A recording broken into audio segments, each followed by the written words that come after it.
மாண்புமிகு பேரவைத் தலைவர் அவர்களே, மாண்புமிகு எதிர்க்கட்சி தலைவர் சொன்னார், இந்த மாதிரி 15 காவலர்களுக்கு சிறப்பு விருது கொடுத்தோன்னு. இது ஒன்றும் புதிய நடைமுறை கிடையாது. வருடா வருடம் புரட்சி தலைவி அம்மா காலத்திலிருந்தே இது கொடுத்துட்டு தான் வராங்க. அதனால போதை தடுப்புக்கு எந்த ஒரு நடவடிக்கையும் எடுக்கல. எதை வச்சு சொல்றேன்னா, அந்த கஞ்சா உட்பட பல பொருட்களை பறிமுதல் பண்ணாங்க. நாங்க இந்த 100 நாட்கள் அதை விட அதிகமா நம்ம தமிழக வெற்றி கழகம் ஆட்சி பறிமுதல் பண்ணியிருக்கு. அதுக்கான டேட்டாவை மானிய கோரிக்கையில நிச்சயம் நாங்கள் சொல்லுவோம். மாண்புமிகு எதிர்க்கட்சி தலைவர் முடிச்சிடலாம். 1 மணி நேரம் சொல்லுங்க. என்ன தவறான தகவலை இங்க பதிய வைக்கிறீங்க? இந்த திட்டத்தை கொண்டு வந்தது எங்களுடைய தலைவர் 2023ஆம் ஆண்டு தான் அறிமுகப்படுத்தப்பட்டது. எல்லாம் தெரிஞ்சுட்டு பேசுங்க. மாண்புமிகு உறுப்பினர் போதும். ஏறத்தாழ 1 மணி நேரம் இந்த பிரச்சனை எவ்வளவு முக்கியத்துவம் வாய்ந்தது என்பதற்காகவும் மாண்புமிகு உறுப்பினர் சொன்னாரு, கேரளால இருந்து இது நிறைய சப்ளை ஆகுதுன்னு.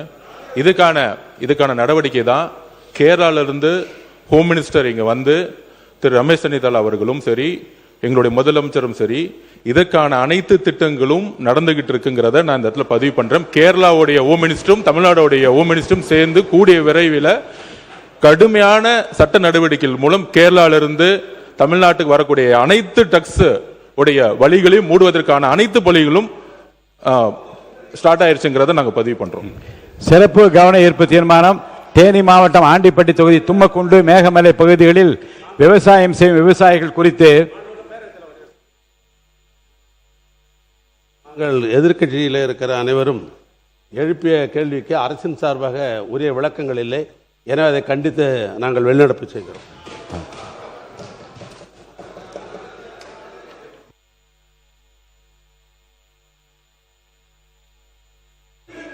தேனி மாவட்டம் ஆண்டிப்பட்டி தொகுதி கொஞ்சம் சத்தம் போடாது இல்லை, போலாம். கொஞ்சம் அமைதியாக போங்க. அனுப்பிக்கிறேன். போட்டோம் கொஞ்சம் அமைதி.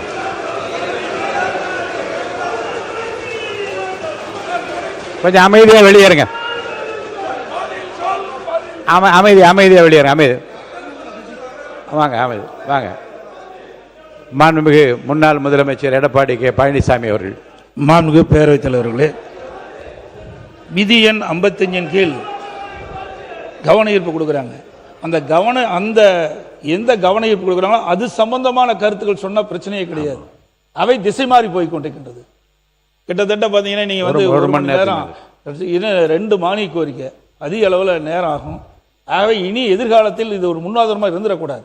ஆகவே எது குறித்து 55 கீழ் கவன ஈர்ப்பு கொடுக்குறாங்களோ அது சம்பந்தமான கருத்துக்கள் சொன்னால் பிரச்சனையும் வராது.